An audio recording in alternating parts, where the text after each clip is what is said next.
నమస్కారం. ఏలూరు నగర ప్రజలకు శుభవార్త. 5వ డివిజన్ వినాయక్ నగర్ ప్రాంతంలో రహదారులు, డ్రైనేజీ, తాగునీటి సమస్యల పరిష్కారానికి త్వరలో చర్యలు చేపట్టనున్నట్లు ఏలూరు ఎమ్మెల్యే బడేటి చంటిగారు ప్రకటించారు. ఇటీవల Vinayak Nagar water tank road ప్రాంత ప్రజలు తమ సమస్యలను ఎమ్మెల్యే దృష్టికి తీసుకెళ్లగా ఆయన ఆర్టీసీ విజయవాడ 2వ జోన్ చైర్మన్ రెడ్డి అప్పలనాయుడు గారితో కలిసి ప్రాంతాన్ని సందర్శించి సమస్యలను పరిశీలించారు. స్థానికులు రోడ్లు, డ్రైన్లు మరియు తాగునీటి సమస్యలను వివరించగా ఎమ్మెల్యే గారు వెంటనే స్పందించి పరిష్కార చర్యలకు ఆదేశాలు జారీ చేశారు. ఈ సందర్భంగా ప్రజల డిమాండ్ మేరకు వినాయక్ నగర్లో ఒక ప్రధాన రహదారి నిర్మాణాన్ని అత్యవసరంగా చేపట్టనున్నట్లు ఎమ్మెల్యే బడేటి చంటిగారు ప్రకటించారు.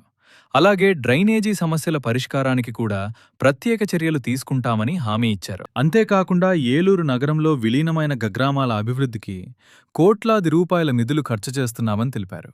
నగరానికి దీటుగా విలీన ప్రాంతాలను కూడా అభివృద్ధి చేసి సుందరంగా తీర్చిదిద్దటమే కూటమి ప్రభుత్వ లక్ష్యమని పేర్కొన్నారు. తాగునీటి సమస్యకు శాశ్వత పరిష్కారంగా 2027 డిసెంబర్ నాటికి రూపాయలు 1.43 కోట్ల వ్యయంతో నీటి ట్యాంకుల నిర్మాణం పూర్తి చేసి ప్రతి ఇంటికి కుళాయి ద్వారా గోదావరి జలాలను అందిస్తామని ఎమ్మెల్యే వెల్లడించారు. ఎమ్మెల్యే ప్రకటనతో స్థానిక ప్రజలు హర్షం వ్యక్తం చేశారు.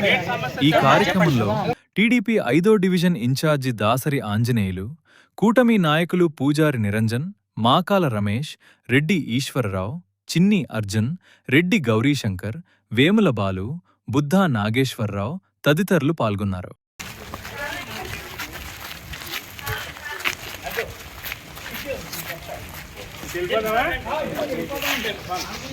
చంద్రబాబు నాయుడు గారిని అడిగాం. దేనికి అడిగాం? మీ విలీన గ్రామాలకే. టౌన్లో ఏమో ఒక రోడ్డు వేయలే. టౌన్లో రోడ్లు వేసిన ఇళ్ళు ఎక్కడంటే నూకాలం గుడి రోడ్డు. మీరు ఏదైతే గుళ్ళకి వేస్తున్నారో ఆ గుళ్ళకి వెళ్ళే దగ్గర ఇబ్బంది లేకుండా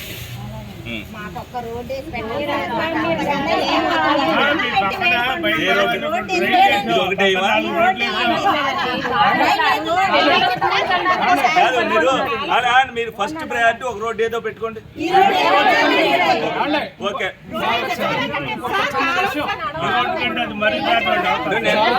ఒకటి తర్వాత ఒకటి వేస్తాను.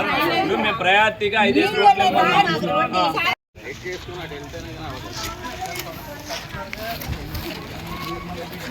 అక్కడి నుంచి లెవెల్ వేసి రావాలండి. ఇక్కడ నుంచి కెనాల్ వరకు లెవెల్ వేసి వెళ్తేనే అది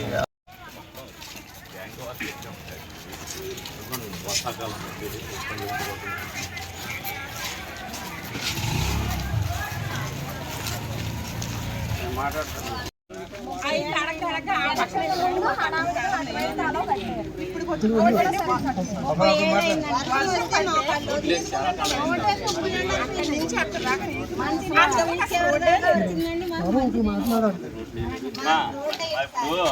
మంచినీటికి సంబంధించి ఒక్క సంవత్సరం ఉపయోగపడితే అందరికీ ట్యాపులు వచ్చేది.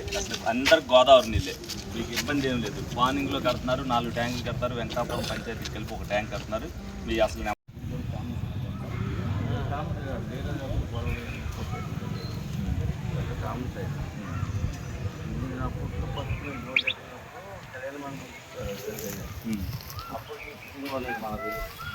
అప్పుడు నుంచి గొడవ